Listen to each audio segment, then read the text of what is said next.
Olá, queridos amigos, sejam muito bem-vindos ao nosso canal.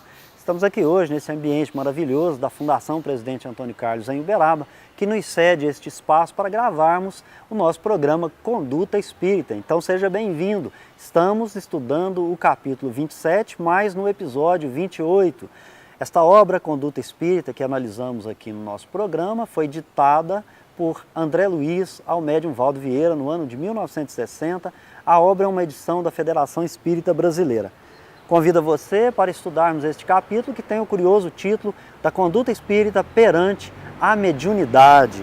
Como você já sabe, a mediunidade é uma faculdade, um atributo humano, portanto ela nos faculta promover um intercâmbio entre o plano material ou o plano dos encarnados com o plano espiritual. Diz André Luiz na obra Missionários da Luz que quando se promove esse intercâmbio, estamos construindo uma ponte de luz para a humanidade transpor o abismo da ignorância e da morte. Isso se dá tendo em vista que o intercâmbio do pensamento é um movimento neutro e livre no universo.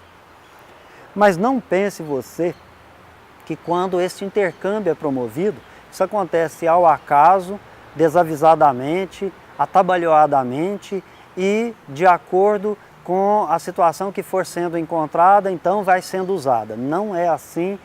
No exercício da mediunidade deste intercâmbio, os espíritos superiores se preocupam principalmente com a saúde física do médium.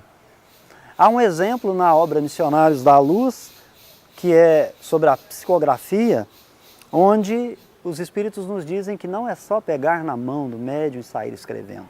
Não é, porque ali está em jogo a saúde física dele. Então é necessário primeiro uma preparação espiritual, depois o auxílio magnético dos espíritos. Tem muita gente que já chega na sessão e já vai escrevendo e não promove nenhuma preparação. E aí nós começamos a desconfiar se esse trabalho é realmente um trabalho digno. Porque antes do início da atividade, principalmente da psicografia, necessário é a preparação espiritual. Em seguida, o próprio médium deve receber o auxílio magnético dos espíritos. E ali então, os espíritos vão preparar no seu organismo os sistemas nervoso central e autônomo, o coração, a epífise e as glândulas suprarrenais.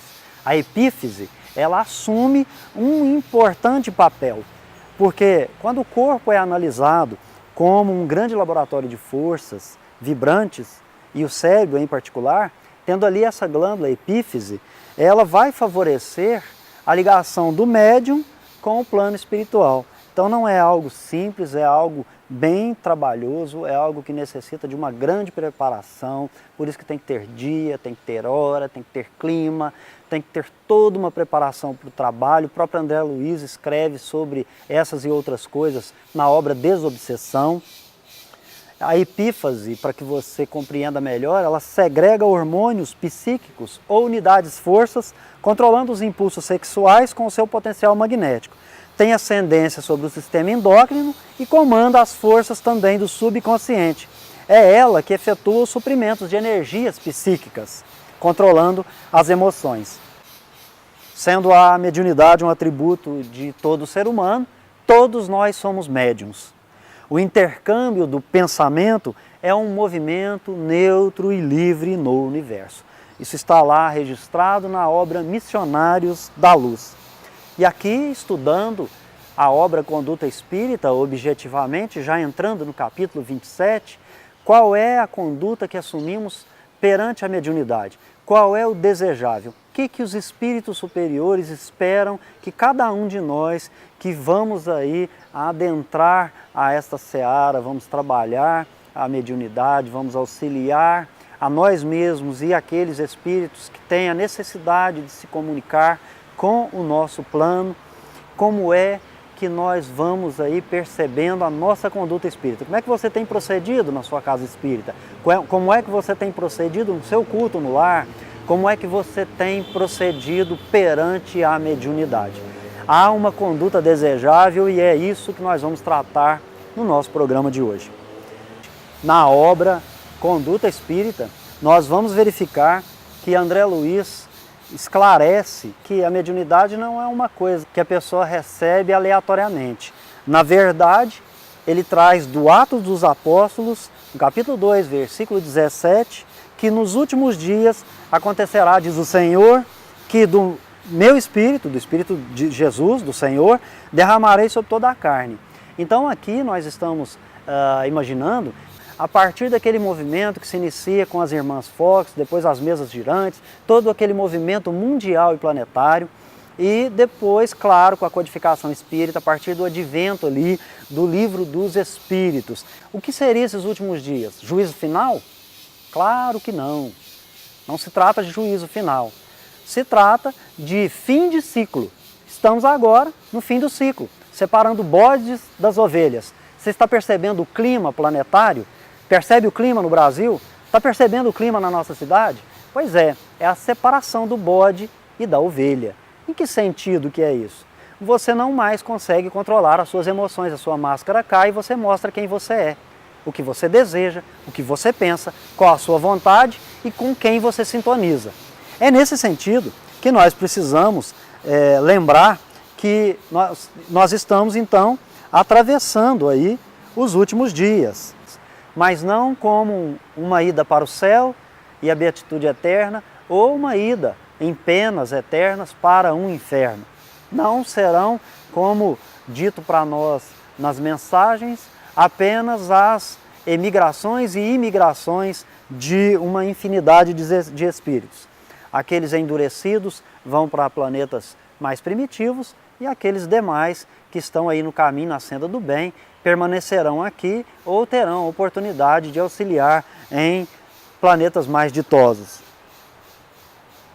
Diz André Luiz que quando no exercício da mediunidade, perante a mediunidade, temos que reprimir qualquer iniciativa que assinale a mediunidade ou os próprios médiums e também os fatos mediúnicos como algo extraordinário ou místico. Se é um atributo humano, se temos uma glândula no nosso corpo que permite esse intercâmbio, não há mágica, não há nada místico e nem extraordinário. O intercâmbio mediúnico é um acontecimento natural, portanto é uma lei natural, é uma lei orgânica. E o médium é um ser humano como qualquer outro, sujeito a quedas, sujeito a doenças, sujeitando-se inclusive ao trabalho. É necessário que o médium também trabalhe. E diz André Luiz, então, que é importante se certificar de que esse exercício natural da mediunidade não dá direito ao médium fugir das suas atividades profissionais, porque é obrigatório o médium viver da própria profissão. Portanto, o que quer dizer aqui é para nos fazer comércio da mediunidade.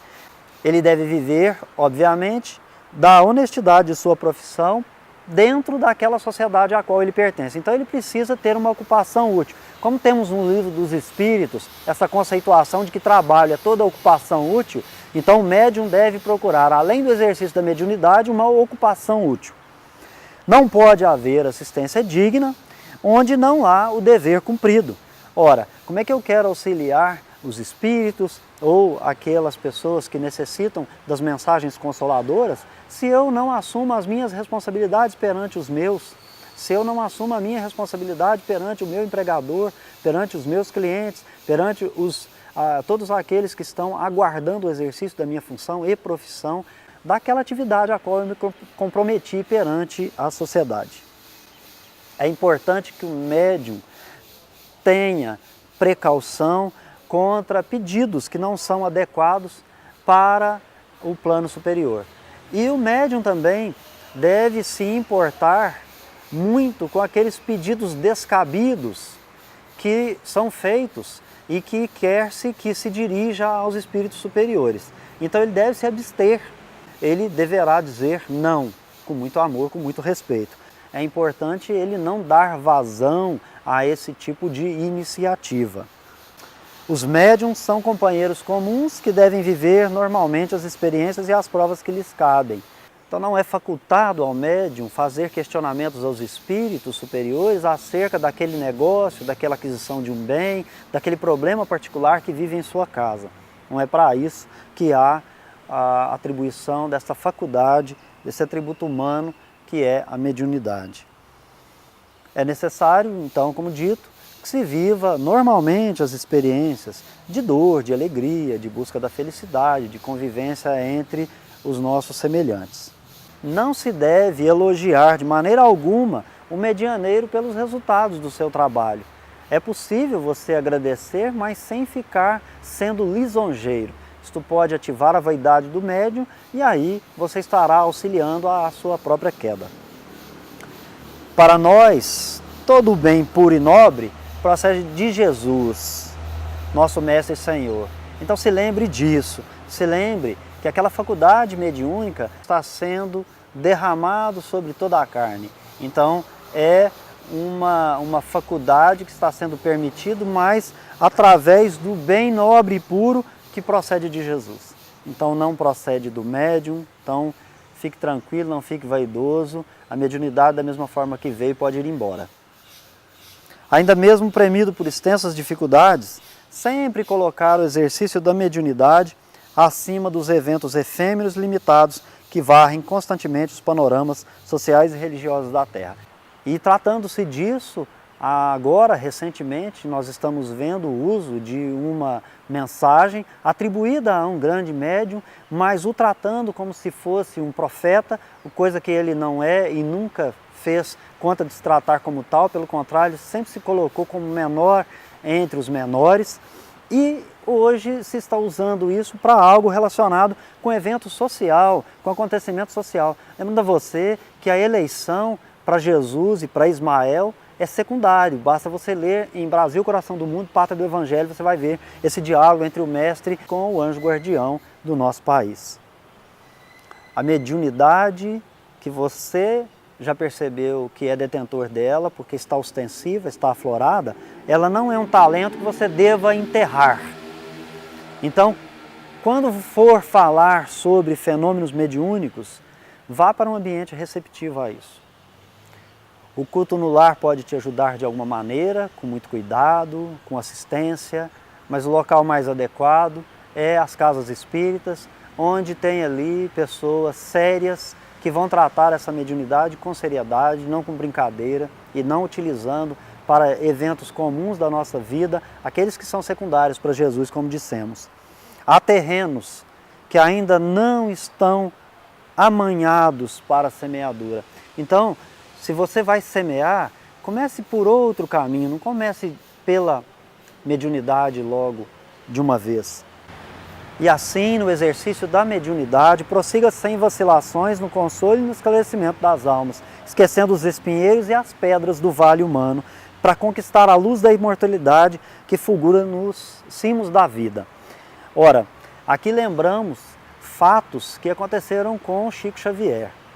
No exercício da sua mediunidade e do seu ministério, ele teve agressão física, ele teve abandono, ele teve incompreensão por parte de parentes e amigos e hoje muitos daqueles que se disseram companheiros e amigos de outrora enxovalham seu nome atribuindo a ele aquilo que ele nunca quis atribuir, tendo em vista que ele sempre se comportou como o menor entre os menores. Então desenvolva-se alguém mediunicamente sempre a bem do próximo, ascendendo em espiritualidade. Não use sua mediunidade para venda de livros, para propagação daquela maldade que você tem enrustida. A mediunidade está vindo para você para que você possa auxiliar o próximo já resgatando muitos erros do passado. Então reflita sobre isso.